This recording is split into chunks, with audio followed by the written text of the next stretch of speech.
네, 안녕하세요. 오늘 장애 인식 개선에 관련해서 두 번째 시간을 맞이했습니다. 어제 사회복지 현장 실습을 지금 바탕으로 하고 있는 예비 사회복지사 분들하고 장애 인식 개선에 대해서 이야기를 나누었었고요. 오늘은 현장에서 직접 실무를 뛰고 있는 분들, 그 사회복지사 분들이 느끼고 있는 장애 인식 개선에 대해서 현장에서 느꼈던 느낌이나 그리고 어려웠던 점, 그리고 그들이 생각하고 있는 장애 인식 개선이 어떤 것인지에 대해서 하나하나 찾아보면서 우리가 알 수 있는 부분, 그리고 우리가 앞으로 어떤 과제를 풀어 나가야 되는지에 대해서 하나씩 짚어보도록 하겠습니다. 오늘은 저희 유성장애인자립생활센터에서 현재 근무를 하고 계시는 사회복지사 선생님들하고 같이 얘기를 나눠볼게요. 저는 여기서 한 10여 년 정도 이제 사회복지사 일을 했는데, 제가 하나하나 장애인들하고 같이 겪으면서 느꼈던 부분들이 상당히 많이 있습니다. 그런데 이제 또 여기 유성장애인 자립생활센터에서 지금 일하고 있는 분들, 그분들이 소감이나 느꼈던 점을 하나씩 느껴보려고 합니다. 첫 번째로, 과연 장애란 어떤 것인가? 장애란 우리가 사회복지사가 느끼고 있는 장애는 어떤 것인가? 한 분씩 한번 이야기를 나눠봅니다. 첫 번째로 우리 정소희 선생님, 장애가 어떻게 느껴지십니까, 현재?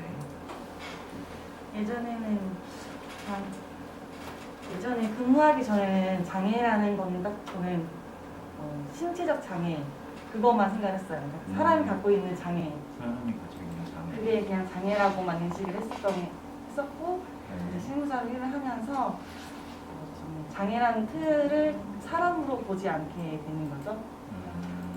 장애를 가지신 분을 장애라고만 인지를 했었는데, 네네. 이제 장애를 가지신 분이 아니라 네. 장애를 가지신 분이 일상생활을 영위할 수 있게끔 생활을 하는 데에서 오는 어려움, 불편함, 일상생활에서 느꼈던 불편함이나 네. 이런 것들, 그런 거가 이제 장애가 되는 거고, 그거를 저도 갖고 있는 게 되더라고요. 네. 그런 것들이 사실은 우리 사회생활을 하면서 많이 필요로 합니다. 불편함이 있으면 그것을 발전적으로 개선할 수 있는 여러 가지 틀을 바꾸고 환경 개선을 해야 되는데, 아직까지 우리나라는 어디까지 갔다고는 표현을 못하겠습니다. 그렇지만 예전보다는 훨씬 나아진 방향으로 지금 달라져 있고, 앞으로도 이제 그렇게 갈 것이라고 생각이 들어요. 네. 그 옆에 우리 조수진 선생님은 장애는 과연 어떤 것이다라고 생각하시는지 궁금합니다. 장애는 누구나 겪을 수 있는 문제라고 생각을 하고요. 저 또한 중도장애인인데, 네. 장애를 평소 거의 제가 27살인데 20년 정도는 비장애인으로 살다가 갑자기 저도 예상치 못하게 장애를 얻게 되었거든요. 네. 모든 비장애인들도 사고로 인해서 질병으로 인해서 장애인이 될 수 있다는 생각을 가지고 편견 없이 그렇게 살아가야 된다고 생각합니다. 근데 우리 중에 그래도 장애를 가지고 있는 분들 중에 원래 선천적인 장애인분하고 중도장애하고 그 장애가 상당히 다르다고 생각이 들어요. 애초에 선천적으로 장애를 가지고 있는 분들은 나는 이렇게 태어나고 이렇게 계속 살아왔으니까 그거에 좀 뭐라 할까요? 갇혀있다? 계속 그렇게 살아왔기 때문에 습관처럼 이렇게 살아가는 분들도 계실 거란 말이죠.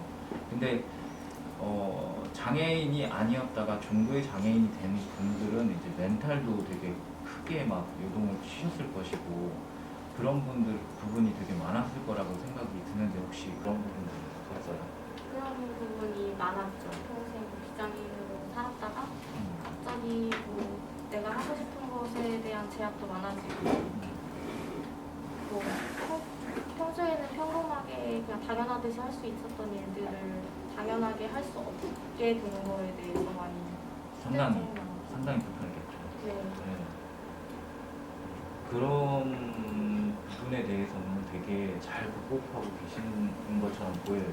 네. 같이 생활을 하면서 보면 사실은 비장애인 분들하고 장애인 분들, 그리고 선천적인 장애인 분하고 중도장애인 분들, 이 내용들을 보면 애초에 선천적인 분들은 아예 그렇게 살아왔기 때문에 그거에 대해서 제가 봤을 때는 크게 나는 원래 이래, 나는 이런 식의 혹시 그런 생각을 가진 장애인분도 분명히 있었어요.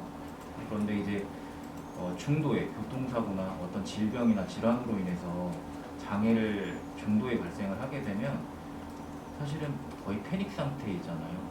네, 힘들고 어렵고 나는 옛날에 이거 했는데 못하니까 막 또 화가 나고 불편하고 어려움들이 상당히 많았는데 지금 현장에서도 일을 하는 거 보면 그런 불편함이 있음에도 불구하고 비장애인과 다름없이 일을 하고 있는 거에 대해서 되게 대단하다. 자기에 대한 스스로에 대한 자존감이나 이런 것들이 상당히 내려앉았을 텐데도 불구하고 그런 부분들을 충분히 극복하면서 이겨낸다고 보여지거든요. 그래서 봤을 때 그래서 참 대단하다 싶은 생각이 듭니다. 여기 앞에서 이제 사회복지를 공부하고 계신 분들도 장애라는 게 사실은 우리가 있으면 사실은 불편하긴 합니다. 이게 개선이 되지 않으면 우리 모두가 불편한 상황이기 때문에 여러분들도 그거 충분히 공감하고 계시리라고 생각이 듭니다. 마지막으로 옆에 계시는 우리 빛 선생님, 빛입니다. 예, 장애에 대해서 어떻게 알게 됐고 어떻게 이쪽에 일을 하게 됐는지가 좀 궁금해요. 저는 언니가 장애를 가지고 있어서 그것 때문에 어렸을 때부터 장애를 알고 있었어요. 그래서 장애라고 하면 제가 당연히 도와야 한다고 했다고 생각을 하면 지금 같이 선생님들과 일하면서 장애이신 선생님들도 계시거든요. 근데 장애라고 해서 제가 만연하게 이렇게 도와드리기보다는 저도 많이 도움을 받는 거를 깨닫게 됐어요. 그래서 장애랑 비장애랑 같이 어울려서 사는 게 무엇인지 알 수 있었습니다. 지금 박한배 선생님 같은 경우는 주변에 이제 가족이 장애인 분이 계셔가지고 장애에 대해서 좀 더 알게 되고 이쪽 분야에 들어올 수 있었던 계기가 된 거잖아요. 사실 여기서 지금 앞에 계시는 사회복지사 선생님, 예비 사회복지사 선생님들 또한 아마 그런 루트가 있지 않을까 싶어요. 가족들이나 지인분들이 장애를 가지고 있거나 누군가가 있어서 이쪽 장애 쪽을 공부하게 된 게 아닌가. 그리고 앞으로 이제 그쪽 방향으로 취업이나 이런 쪽도 가려고 이쪽에 들어오신 게 아닌가 싶은 생각이 듭니다. 사실 장애는 이제 저도 사실 장애인이지만 여러 가지 이제 불편함도 있고 또 그거에 대해서 또 만족감을 가지는 것도 있습니다. 장애라고 해서 모두 일을 못하거나 그리고 내가 성취하고자 하는 이것들을 하지 못하는 건 아닙니다. 단지 이제 조금 불편함이 있고 그거를 위해서 자기 스스로 계속 개발하면서 발전적인 방향으로 나아가면 그 장애는 충분히 이겨낼 수 있다고 봅니다. 자, 그럼 두 번째 파트로 첫 번째 이제 저희가 사회복지 현장에서 지금 당장 일하고 계신 분들하고 이제 장애에 대해서 얘기를 했고요. 두 번째는 장애 인식에 대해서 우리가 다시 한번 생각을 해볼까 해요. 사실은 저희는 장애인 자립생활센터이다 보니까 장애 인식 개선이라고 해서 캠페인이라든지 건의공모라든지 편의시설 모니터링이라는 것 같은 것들을 사업 때문에 어쩔 수 없이 하는 경우도 있고 거기에 관심이 있어서 진짜 일을 하고 계시는 분도 있어요. 하지만 사실은 이제 편의시설이나 이런 부분들은 장애인 당사자가 아니면 사실 그걸 일부러 찾아보기는 쉽지가 않습니다.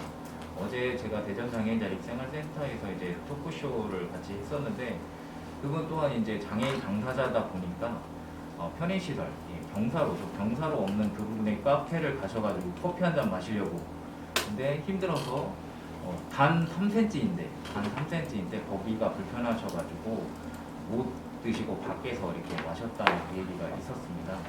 또한 대전 정보청사에 보면 어느 부분에는 경사로가 있는데 반면 어느 한 부분에서는 경사로가 없어서 이거를 전동 휠체어를 타고 한 바퀴를 뺑 돌아야 되는 그런 경우가 있었습니다.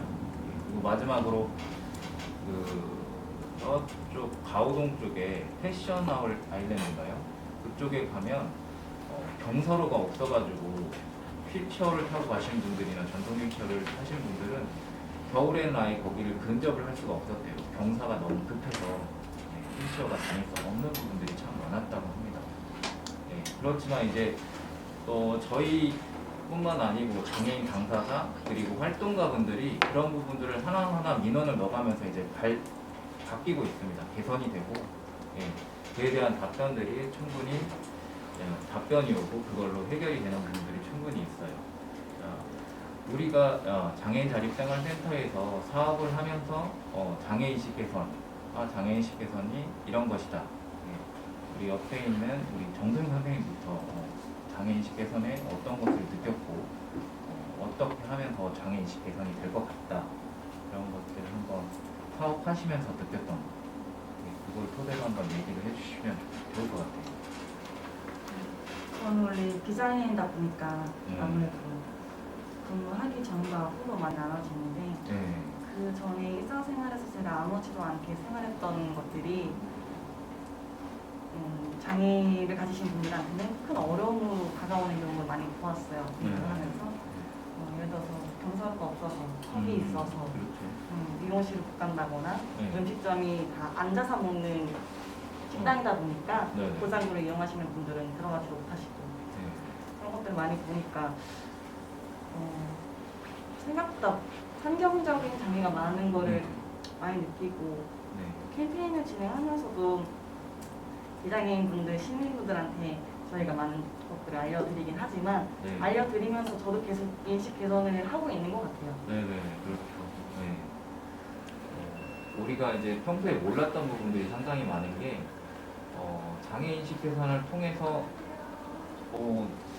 일반 비장애인 분들, 시민들한테 알려주는 것도 있지만 그걸 하면서 나도 사실은 배우는 거거든요. 그걸 함으로 해서 몰랐던 이런 내용들, 내가 알아야 될 이 장애인 자립생활센터에 있으면서 또 이 장애인 관련 단체에 있으면서 이런 것들을 알아야 하는데 모르는 부분도 사실 있을 거란 말이죠. 우리가 맨날 공부만 하고 있는 것은 아니기 때문에 그런 인식 개선 캠페인이나 이런 모든 것들을 하면서 스스로 이제 공부도 하게 되고 비장애인 시민들한테도 알려주는 계기가 여러분들의 일이 아닐까. 그래서 저도 이제 그런 일을 하면서도 아까 말씀하셨지만 이렇게 앉아서 식사를 하시는 그분들을 위해서 저는 처음에는 책상 식탁 테이블을 2개를 얹어가지고 그렇게 해서 밥을 먹었던 기억이 납니다. 대천에 갔을 때 회를 먹을 때도 그랬었고 휠체어 장애인분들은 사실은 밑으로 내려가서 한다는 거는 척추가 그걸 받쳐주지 않기 때문에 사실상 불가능합니다. 그렇기 때문에 그런 부분들은 우리 비장애인분들 그리고 시민들도 충분히 알고 있어야 나중에 내 가족, 내 식구 또한 우리 주변에 있는 나와 관련된 사람들이 충분히 개선되어서 같이 살아갈 수 있는 사회가 되지 않을까 그렇게 판단이 들고요. 우리 조두진 선생님은 본인도 이제 장애인 당사자이고 하다 보니까 그런 부분에 대해서 더 잘 알고 있을 것 같아요. 본인의 경험을 토대로 해서 어떤 부분이 더 장애인식 개선이 필요하고 어떤 부분을 비장애인 분들한테 더 알려드리고 싶은 부분들이 있으면 말씀해 주시면 될 것 같아요. 일단 장애 인식 개선을 위해서는 어렸을 때부터 학교 교육이나 이런데 일단 어렸을 때는 학생 때는 학교가 세상의 전부잖아요. 그렇기 때문에 학교에서 그런 인식 개선 교육을 좀 많이 해야 된다는 생각을 많이 했고 그래야지 저도 솔직히 학생 때 비장애인으로 살아가면서 장애에 대해서 한 번도 그렇게 생각해 본 적도 없고 장애인들이 어떻게 살아가는지 어떻게 살아갈 수 있는지 이런 걸 생각해 본 적이 없었거든요. 알지도 못했고 근데 이제 20살 넘어서 장애인이 되면서 막막했었는데 이런 장애인 자립생활센터라는 곳이 있는지도 몰랐고 장애인 콜택시라든지 여러 가지 장애인들이 살아가면서 이제 누릴 수 있는 것들, 보호받을 수 있는 것들이 있는지를 몰랐는데 그런 것들을 어렸을 때부터 장애인이든지 비장애인이든지 누구나 다 알 수 있도록 그렇게 교육을 좀 많이 했으면 하나는 좋겠고 그래야지 좀 인식 개선이 될 것 같고 캠페인이나 이런 것들도 많이 해야 될 것 같다고 생각을 하고 무엇보다 자기 자신이 약간 생각을 좀 바꿔서 생각해야 될 것 같은 게 약간 저는 시각장애인이기 때문에 시각장애인으로서 생각을 겪은 일들을 얘기를 하자면 누구나 그냥 다닐 수 있는 평범한 길인데도 거기에 뭐 하나가 놓여져 있으면 그 사람은 거기에 이제 도달할 수가 목적지에 도달할 수가 없거든요. 근데 예를 들면 이제 주차 같은 걸 하지 못하게 갑자기 도로에 한복판에 의자를 세워놓는다든가 뭘 세워놓는 게 많더라고요. 근데 그런 것들을 뭐 지체장애인분들, 휠체어장애인분들을 비롯해서 시각장애인들도 굉장히 불편한 점이 많고 또 이제 경사로나 이런 것들도 잘 안 되어 있는 곳이 많은데 경사로 같은 경우에는 뭐 휠체어 장애인뿐만이 아니라 시각장애인도 굉장히 경사로가 있으면 편하거든요. 턱이 없기 때문에 넘어질 일이 있고 또 이제 경사로 같은 것들을 보면 장애인만이 편한 게 아니라 노약자분들이나 이제 거동이 불편하신 노약자분들 아니면 임산부, 어린 아이들도 굉장히 편하기 때문에 그런 것들을 이제 어렸을 때부터 교육을 많이 해서 이제 나 스스로가 생각을 좀 달리 하고 하는 것들이 필요하다고 생각합니다. 네, 말씀 잘해주셨습니다. 어제 안 그래도 이제 그런 얘기들을 했습니다. 여기 이제 우리 조순희 선생님은 이제 장애인 당사자이다 보니까 생활에 필요한 편의 시설들이 잘 갖춰져 있으면 장애인뿐만 아니라 임산부, 저는 택배기사 아저씨도 얘기를 했어요. 그분들이 경사로가 딱 되어 있으면 정말 편하거든요. 장애인뿐만 아니라 모든 비장애인 분들 그리고 유모차를 끌고 가시는 임산부, 할머니 등 이런 분들이 모두 그 편의시설 하나에 의해서 많은 사람들이 혜택을 봐요. 장애인뿐만 아니라 말씀이신 거죠. 그 시각장애인 분들 같은 경우도 저는 사실은 옆에 그냥 같이 있으면 그걸 다 느낄 줄 알았는데 계단 하나하나에도 되게 민감하시고 그거에 의해서 잘못하면 사고가 날 수 있는 그런 경우가 참 많이 봤어요. 저도 이제 장애인 당사자이긴 하지만 그런 것들이 중증이나 경증을 떠나서 그 조그만 하나의 신경을 써주게 되면 모두 다 행복한 사회가 구현이 될 거라고 생각이 듭니다.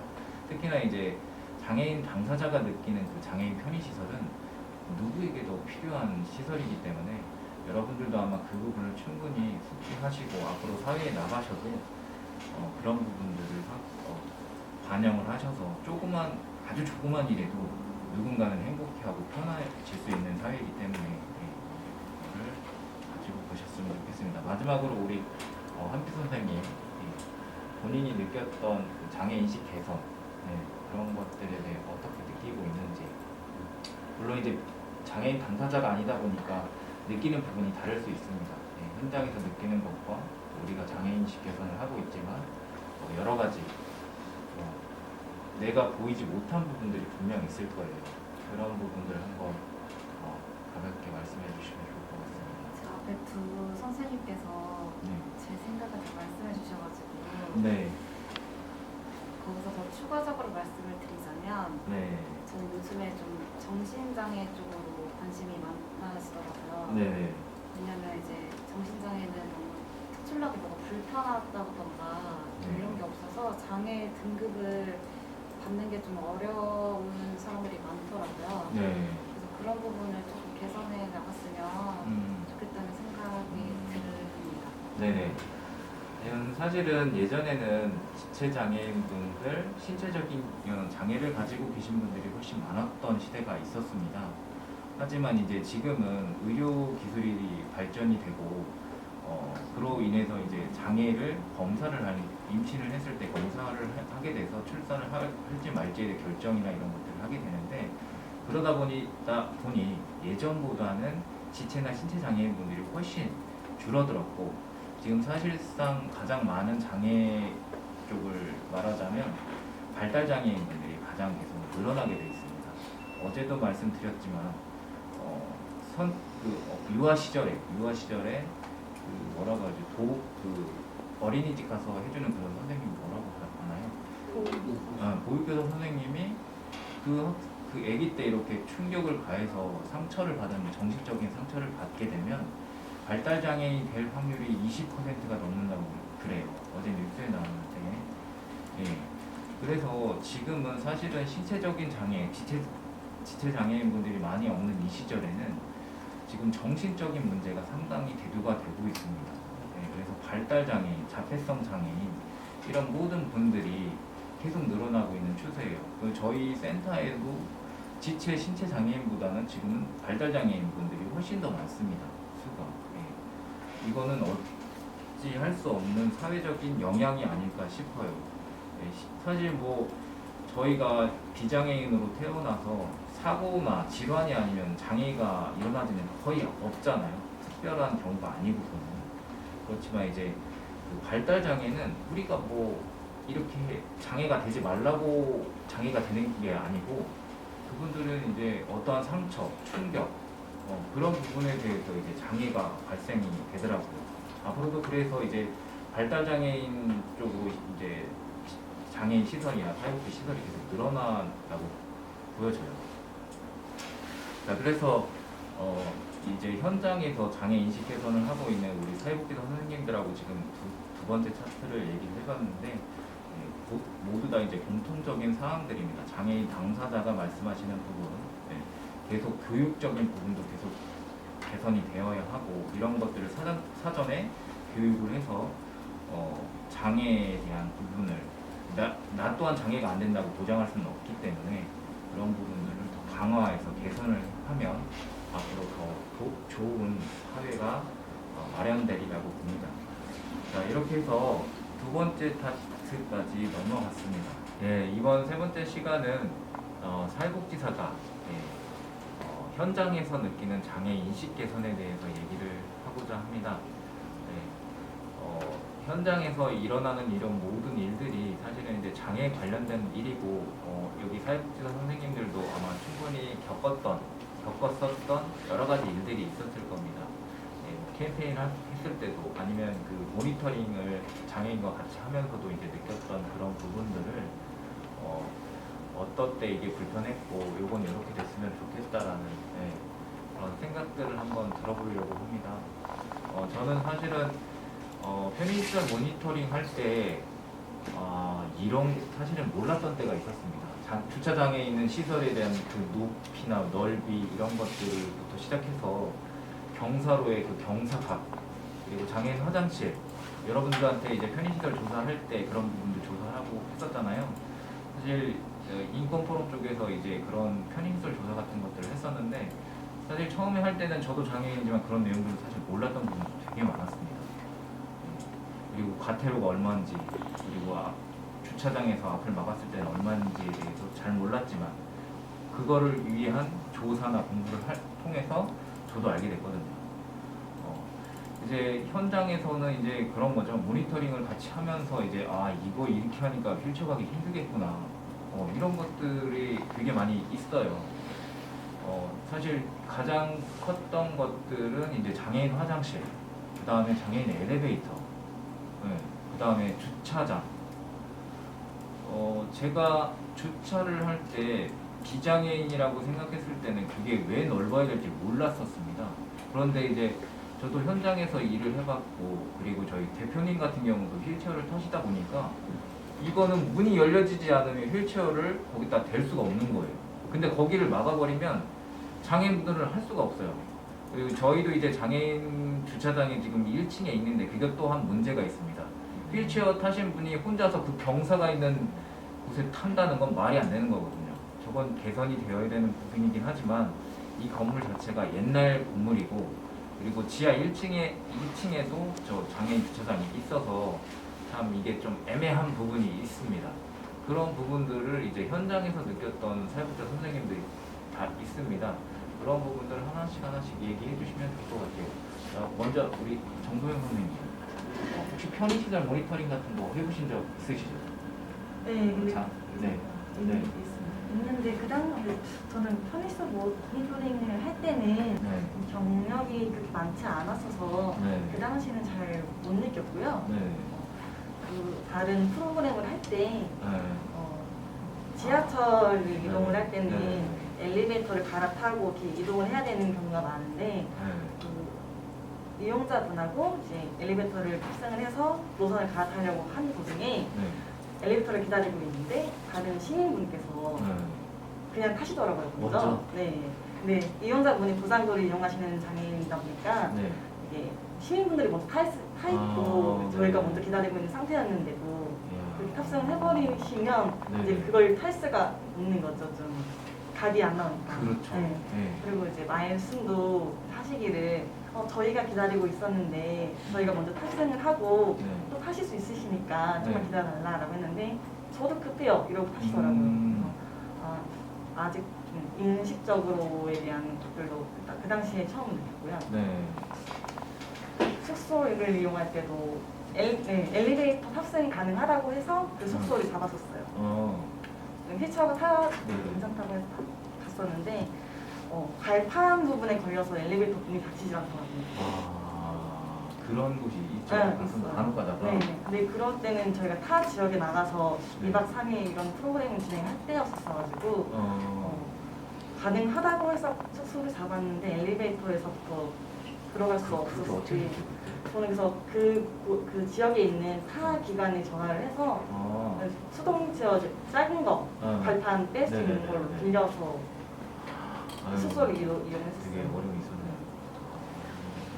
그래서 오히려 교육, 모니터링 이런 것보다 제가 이용자분, 당사자분들하고 함께 지내면서 장애인 당사자분들에 대한 걸 좀 많이 느꼈던 것 같아요. 네. 저도 사실은 이제 여기 정변 선생님하고는 인연이 좀 있는데 이제 같이 여행 프로그램 같은 걸 갈 때가 있었어요. 그 턱이나 이런 것들 보면 거기는 분명히 이제 작다고 분명히 얘기를 해요. 우리는 가야 되니까 시간에 맞춰서 날짜 다 잡아놓고 딱 갔는데 우와 이건 들어야 돼. 네, 현장에서 딱 보면 어쨌든 그거는 우리는 잠을 자야 되고 그분들도 이제 편의시설이 있건 간에 이제 해결을 해야 되다 보니까 이만한 높이 턱을 전동 휠체어를 이제 막 사회복지사 이쪽 저쪽에서 들어가지고 올리는 분들이 되게 많이 있었습니다. 그때 보면은 이런 분들이 사전에 공지를 해줬거나 아니면 이러이러하니까 이런 부분은 이렇게 개선해서 온다든가 그게 안 되면 여기서 숙박하기가 어렵다고 공지를 했었으면 저희가 아예 그쪽을 포기했거나 아니 다른 방향으로 저기를 했었을 텐데 그럴 때가 상당히 좀 힘들었었던 것 같아요. 네. 편의시설 모니터링을 하는 것도 중요하지만 우리가 현장에서 어디를 갔을 때 편의시설이 제대로 돼 있지 않으면 장애인분들은 완전히 진짜 당황스럽습니다. 네. 어제도 제가 그 얘기를 한번 했었는데요. 장애인들이 신변 처리할 때가 없으면 되게 어려움이 상당히 많습니다. 옆에 푸르지오 그 건물까지 갔는데 남자 화장실이 문이 잠겼어요. 장애인 화장실이. 그러니까 그분 급해 죽겠는데 다행히도 여자 장애인 화장실은 문이 열리더라고요. 그래서 큰일 당할 뻔했는데 간신히 넘겼다는 거. 그런 부분이 있었습니다. 그래서 이제 저도 여행 프로그램이나 이런 외부로 가서 뭐 숙박을 해야 되는 경우가 있을 때는 그런 것들을 사전에 되게 많이 전화를 해보고 알아보고 그렇게 가요. 안 그랬다가 진짜 봉변을 당하는 경우가 많아서 그래서 원래는 선생님들이 이제 사업 계획서를 작성을 하실 경우가 보통 마지막 3일 동안 이제 그걸 작성을 할 때 여행 프로그램을 제가 짜라고 하거든요. 그래서 이제 왜 그걸 해보라고 하냐면 이제 선생님들이 이제 비장애인 분들이 되게 많으시고 근데 현장에 가게 되면 입식으로 돼 있는 음식점, 식당 같은 데가 아니면 휠체어 장애인분들은 되게 어려움이 또 있어요. 그리고 숙박도 중증인 같은 경우는 침대가 있는 곳을 찾아봐야 되거든요. 그런 부분들이 여러분들이 직접 할 수 없는 거기 때문에 사업계획서를 통해서 이제 그런 것들을 조사하라는 얘기거든요. 직접적으로 가볼 수는 없지만 현장을 다양하게 조사를 할 필요가 있습니다. 자, 그러면 이제 우리 조수진 선생님도 분명히 이런 꼭 편의시설 조사를 직접 해보진 않았어도 이러이러할 때 정말 불편했고 그런 부분들이 분명히 있었으리라고 생각이 들어요. 어떤 때가 있었습니까 혹시? 뭐 예전에 전에 다니던 직장에서는 아예 그 차별예방 및 권리침해 구조라는 사업이 있어가지고 네. 그 사업 제가 담당하진 않았는데 이제 옆에서 보는 입장으로서 담당자분이랑 활동가 장애 당사자가 활동가가 돼가지고 직접 네. 뭐 모니터링을 하러 다니는 네.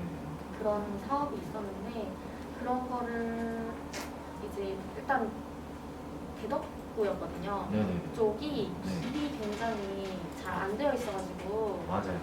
되게 도로가 어턱도 많고 뭐가 이렇게 부셔져 있는 것도 많고 그래서 뭐 휠체어 장애인뿐만이 아니라 비장애인들도 이제 다니기가 불편할 정도의 그런 도로 상황이 많아가지고 그런 것들을 직접 사진 찍어가지고 그 활동 일지를 작성해서 직접 주민센터에 제출을 하기도 했었거든요. 네. 그런 활동들이 있었는데 그렇게 해서 조금씩 개선해 나가는 것도 필요하다 생각하고 저는 이제 당사자이다 보니까 그냥 하루하루 일상을 살아가면서 항상 모니터링을 하는 것 같아요. 그래서 일단 뭐 지하철 같은 거 제가 이제 지하철이나 이런 걸 탈 때는 그 계단이 많은데 지하철 내려갈 때 그 계단이 그 계단 앞에 이렇게 검정색 띠라든지 그 띠로 이렇게 되어 있는 그게 원래는 없었었거든요. 없었었는데 그게 생김으로써 저도 되게 편하고 네.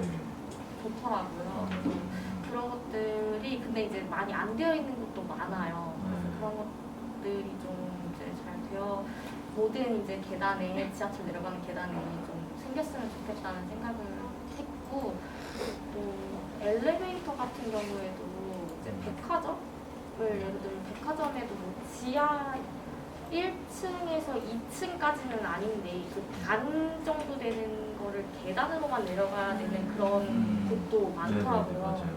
근데 이제 그걸 보다가 저 딱 그 생각이 들더라고요. 이 휠체어 장애인들은 여기 못 오겠다라는 생각을 했어요.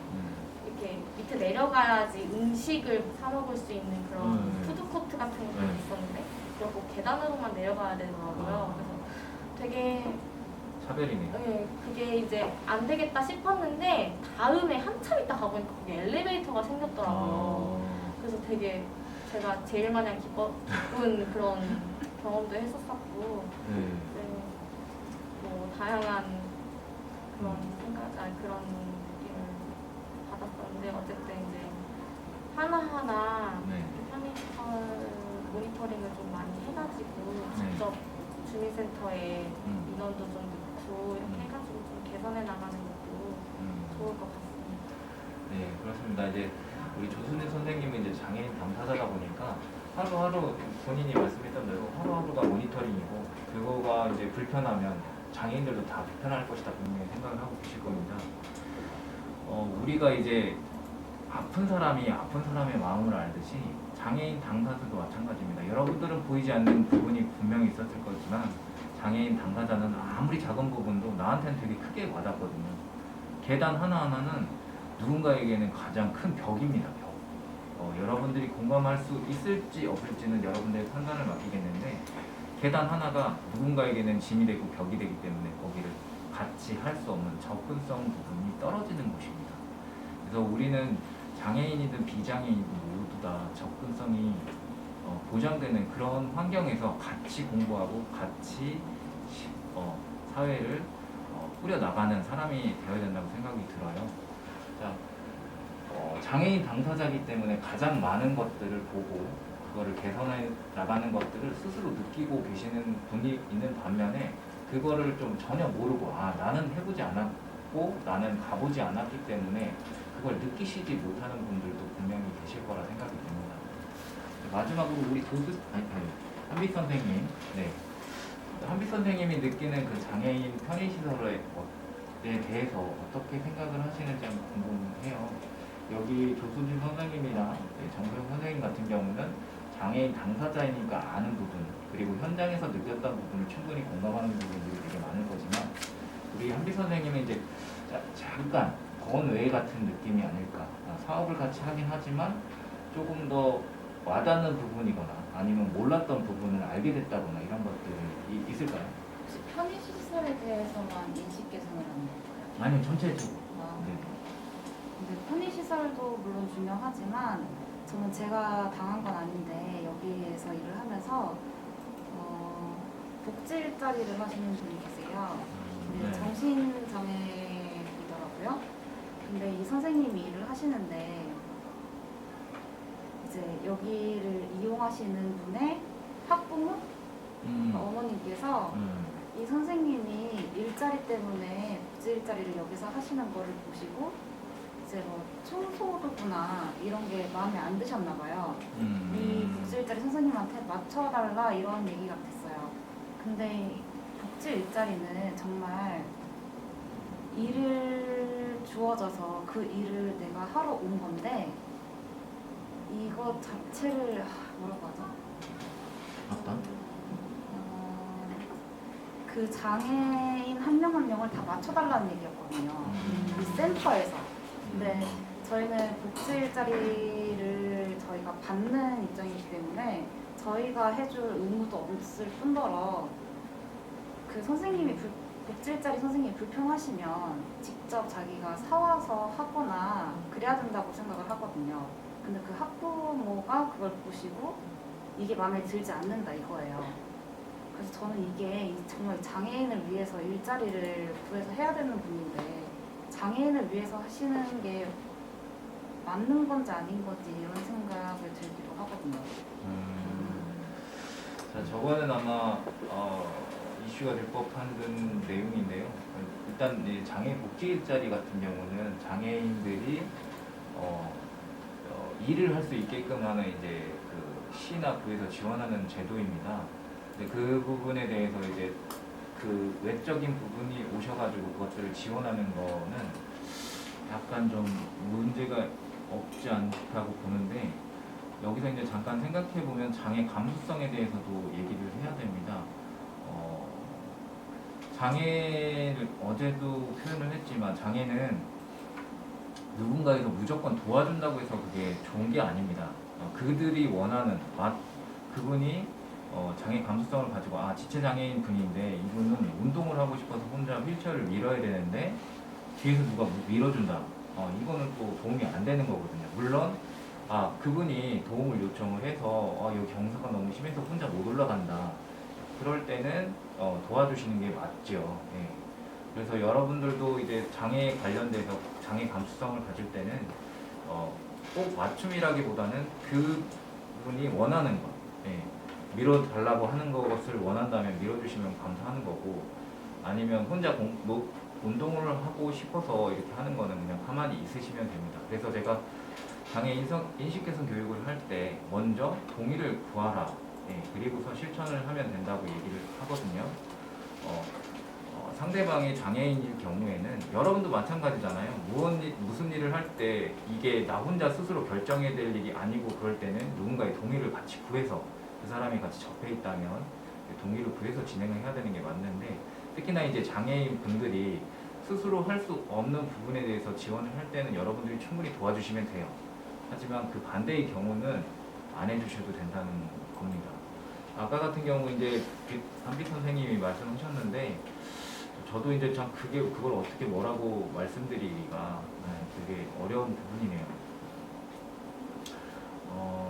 일단은 저희 기관에 이제 비치되어 있는 이런 청소도구 같은 것들은 다 있는데 그거를 이제 그분에 맞게끔 이게 어찌 보면은 약간의 역차별적인 부분도 있어요. 비장애인들에 대한 너무나 이제 장애인들을 위한 저도 그건 좀 아니라고 생각을 하거든요. 그러니까 서로 상생하고 서로 느끼고 고마워할 건 고마워하고 서로 해줄 건 해줘야 된다고 생각을 드는데 누군가를 위해서만 한다 그러면 그 누군가는 또한 희생양이 되어야 되거든요. 같은 장애인도 있고 비장애인이 있으면 누군가는 또 고생을 해야 되고 여러분도 아시겠지만 사회에 누군가는 열심히 일해요. 밤늦게까지 일합니다. 근데 누군가는 그냥 그렇게 시간을 딱딱 자기 시간만 맞춰서 하는 사람이 있으면 누군가는 고생을 한단 말이죠. 그 부분을 나중에는 이제 어떤 식으로든 튀어나옵니다. 네. 그래서 서로 노력하면서 장애에 대한 부분을 서로 공감하고 이해하고 내가 도와줄 수 있는 부분을 도와준다면 다른 부분은 이 사람이 할 수 있는 것들은 도와줘야만이 나중에 다른 소리가 나오지 않고 잡음이 나지 않는 거라 생각이 듭니다. 자, 이렇게 해서 장애에 대한 우리 사회복지 현장에서 정말 일을 하고 계시고 지금도 열심히 뛰고 있는 이 분들하고 이제 장애 인식에 대해서 얘기를 해봤고요. 이제 마지막으로 이제 우리가 장애 인식 개선에 앞으로 어떻게 해결해 나가야 될지에 대한 과제에 대한 고민을 좀 해볼까 해요. 이 부분은 여기 사회복지사 선생님들도 있지만 앞으로 이제 사회복지를 하실 선생님도 계시니까 이건 이렇게 했으면 좋겠다 아니면 이건 어떻게 했으면 좋겠냐는 의견을 내주시면 같이 짧게 진행을 하도록 하겠습니다. 자, 질문 있으시면 손을 들어주시고 이런 부분 이렇게 했으면 좋겠다는 의견을 내고 싶으시면 말씀해 주셔도 됩니다. 여기 선생님들은 그래도 경력들이 있으신 선생님들이 있고요. 그리고 이제 장애인 당사자다 보니까 더 느끼고 계시는 것도 더 많습니다. 그리고 현장에서 이제 좋은 점도 사실 이제 저희가 장애인들을 위해서 일을 하지만 사실 불편한 것도 되게 많고 사람 관계이다 보니까 또 힘든 부분도 많이 있어요. 그러다 보니까 그런 스트레스 것들이 많이 쌓이기도 합니다. 장애인분들을 대상으로 사업을 하다 보니 혹시 궁금한 점이나 자, 우리는 이렇게 했으면 좋겠다라는 혹시 생각이 있으시면 이탄 없이 말씀해 주십시오. 생각은 아니고 갑자기 질문이 네. 생각났는데요. 아까 선생님이 마지막으로 말씀해 주신 거에서 네. 그러면 장애인식 교육을 받는 대상자가 비장애인만인가요? 아니면 장애인을 상대로도 장애인식 개선 교육이 이루어지고 있는 건가요? 네, 저는 이제 제가 장애인식 개선 교육을 자주 나가는데 거기는 장애인, 비장애인 다 같이 교육을 합니다. 그리고 제가 가끔 이제 풀꽃 이야기라든지 이런 그 장애인 대상으로 하는 교육기관이 있거든요. 거기에 가서도 제가 그 말을 합니다. 장애인이든 비장애인이든 할 것은 해야 되고 장애인만 가지고 편의를 받는다는 건 그 누군가는 희생을 요구해야 되는 거기 때문에 그것만 맨날 받으려고 하지 마라. 너희들도 뭔가 해줄 수 있는 거가 있으면 분명히 해줘야 한다. 얘기를 합니다. 우리는 이제 그거를 역차별이라고 합니다. 장애인 때문에 또 희생받고 있는 사람들도 있거든요. 그래서 그거는 저도 지향하지는 않습니다. 장애인도 인식 개선이 필요하다고 느끼는 게 같은 장애인이라도 뭐 장애 유형이 다르잖아요. 시각장애인도 있고 내르본 장애인도 있고 지체장애인도 있고 그렇다 보니까 자기가 가진 장애 말고는 솔직히 잘 모르거든요. 맞아요. 제가 시각장애인이기 때문에 솔직히 휠체어 장애인분들이나 지체장애인분들 아니면 청각장애인분들이 얼마나 불편하고 힘든지 그 깊은 것까지는 저도 미리 겪어보지 않았으니까 모르는 부분이 많거든요. 그렇기 때문에 장애인분들한테도 인식 개선이 필요한 것 같아요. 내 장애가 아니면 다 모르기 때문에 필요한 것 같아요. 네, 맞습니다. 여기 교수님이 말씀하셨는데 그 장애가 자기가 느끼고 있는 장애만 제일 잘 알아요. 제일 잘 알아요.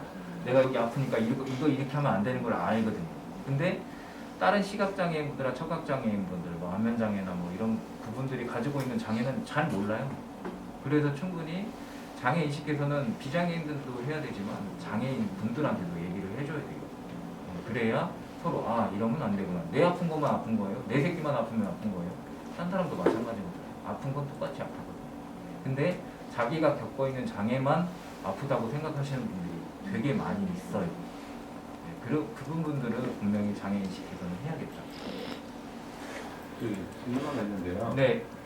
시내버스를 탈 때 네. 제가 6개월 정도 전인가 5개월인가 6개월 정도 전에 시내버스 이제 여자 지체장애이신 분이에요. 휠체어를 타고 이제 오신 분인데 저상버스가 오면은 탈 수가 있잖아요, 쉽게. 네. 근데 보니까 저상버스가 2대가 갔어요. 네. 갔으니까 늦게 왔으니까 이제 못 탈 거 아니에요, 일반 버스를. 근데 네. 뒤를 보니까 다 일반 버스예요. 장애 탈 수 없는. 네. 그래서 한 20살 정도? 뭐 그 정도밖에 안 돼 보이는 분인데 할 수 없이 그냥 제가 이렇게 안아서 한번 올려드린 적은 있어요. 있는데 엄청 부끄러워하세요. 그거를 여자분이라고 하는 네, 거라고. 맞아요.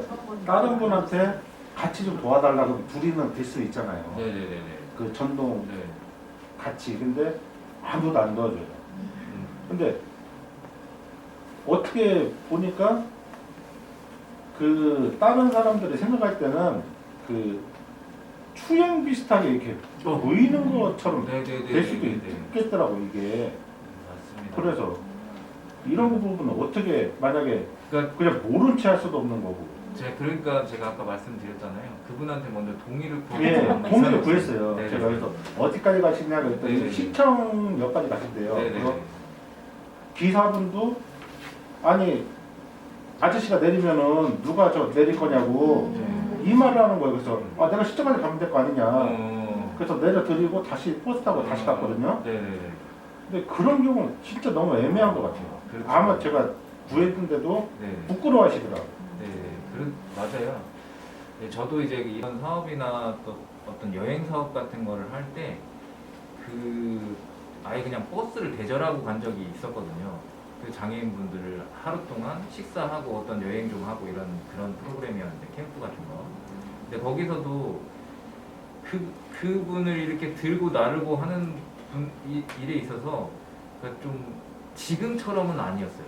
지금은 하도 미투가 되게 많아가지고 이게 심했는데 전에 한 2000년대 2010년도 중반 정도까지는 그렇게 하는 거에 대해서 장애인분들이 크게 저기 하지는 않았었어요. 사실 2015년도에도 여기 장애인 자립생활대학이 있었는데 이제 그런 거는 이제 다 그 동의하시고 진행을 하셔가지고 충분히 뭐가 이게 문제가 되거나 그렇진 않은데 혹시라도 동의를 안 구하고 진행을 할 때는 정말 문제가 될 수 있습니다. 네. 사실 그 여자분이 여자분을 이렇게 들어서 케어한다는 게 사실 그 좀 힘이 있으신 분들 말고는 그게 불가능하거든요. 남자분은 더 그렇고. 네. 근데 이제 그런 부분을 지원을 하실 때는 항상 동의를 먼저 구하시면 이게 문제가 되지 않습니다. 아 그래서 그게 네.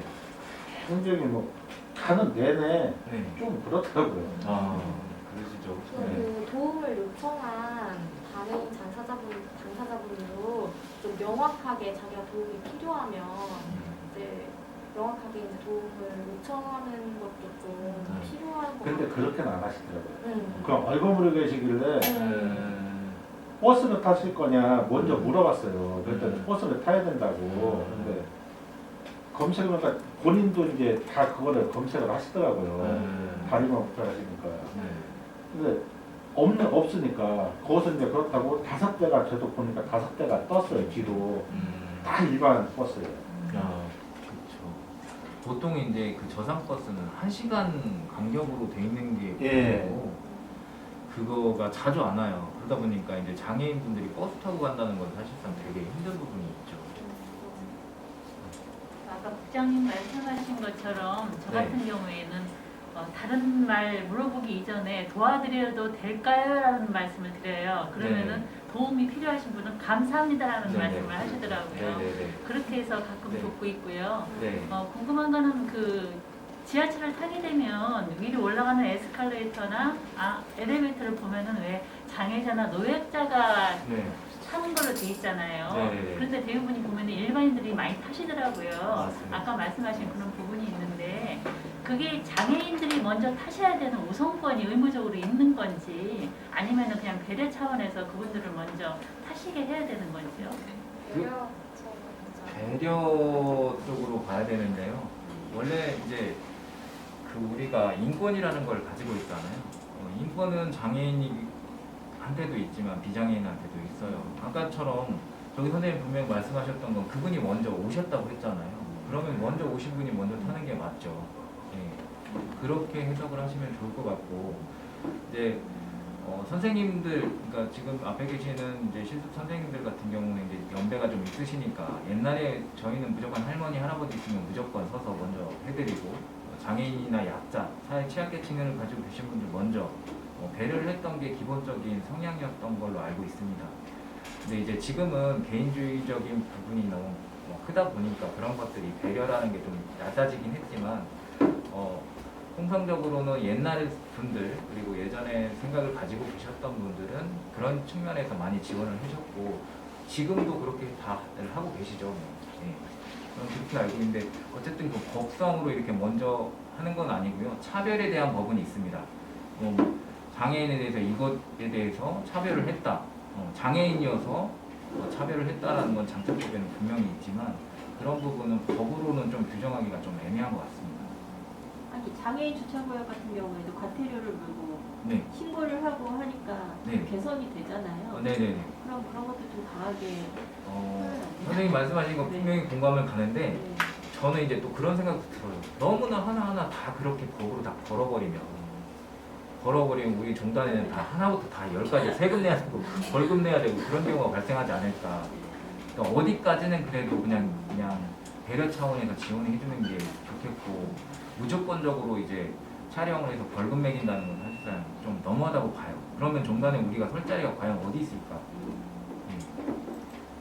그런 곳에서 엘리베이터를 타는 것 자체가 노약자 아니면 장애인을 우선으로 한다는 거지 일반인이 타지 말라는 건 아니잖아요. 그래서 장애인이랑 노약자가 있어도 노약자가 먼저 타는 수 있는 것처럼 그냥 먼저 배려해주고 그냥 그런 게 인식을 아예 우리가 근데 바꿔놔야 장애인분들이 대부분이 보면 본인들이 먼저 양보를 해요. 그러니까 소외 약자라고 생각하는 것 같아요. 그러니까 저도 많이 이혼자분하고 장애인 당사자분들하고 활동할 때 보면은 저는 이제 그 당시에 너무 마음이 좋지 않았어서 저희가 먼저 기다리고 있었고 저희가 타고 그다음 타셔도 자리가 충분하다. 그러니까 저희 부상을 이용하시는 분이 먼저 엘리베이터 탑승후 자리를 잡을 때까지만 좀 기다려 달라라고 했는데도 싫다고 하시더라고요. 그래서 그러다 보면 장애인 당사자분들은 그냥 먼저 타시고 먼저 올라가세요 하시기도 해요. 그러니까 그런 게 저도 많이 왜냐면 본 것 같아요. 그런 분란을 일으키기 싫어하시는 것도 있는 거고 이런 걸로 논란이 되는 것도 싫은 게 있는 거고 뭐 제가 봤을 때는 뭐 일일이 선생님 말처럼 뭐 법적으로 하면은 뭐 좀 더 뭐 될 수도 있겠지만 그냥 정말 사소하게 비장애인 장애인 서로의 입장을 조금씩만 한 번만 더 생각을 해줬으면 충분히 이런 일도 일어나지 않을 텐데 인식에 대한 부재 이런 게 좀 저는 안타깝다고 생각해요. 그런 것들이 이제 계속 있게 되고 어느 장애인분 당사자들은 이제 계속 이제 민원을 넣게 되면 종단에는 이제 또 바뀌겠죠. 계속 개선이 되면 좋겠고. 이제 제가 우려하는 건 이런 모든 것들이 다 벌금을 때려야 하면 되는 건 진짜 우리 사회가 너무나 그래서 저는 그건 좀 맞지 않다고 생각이 들어요. 장애를 가지신 분들이 약간 콘소리 치시면서 이렇게 권리를 찾으시는 분들이 있잖아요. 네네. 그런데 그분들을 보면은 대부분이 그 어디가 장애인인지 모를 그런 경증 장애인들이지 정말 심하신 분들은 그 권리를 못 찾고 오히려 아까 말씀하신 대로 네. 이렇게 좀 위축되어 있으시더라고요. 네, 맞습니다.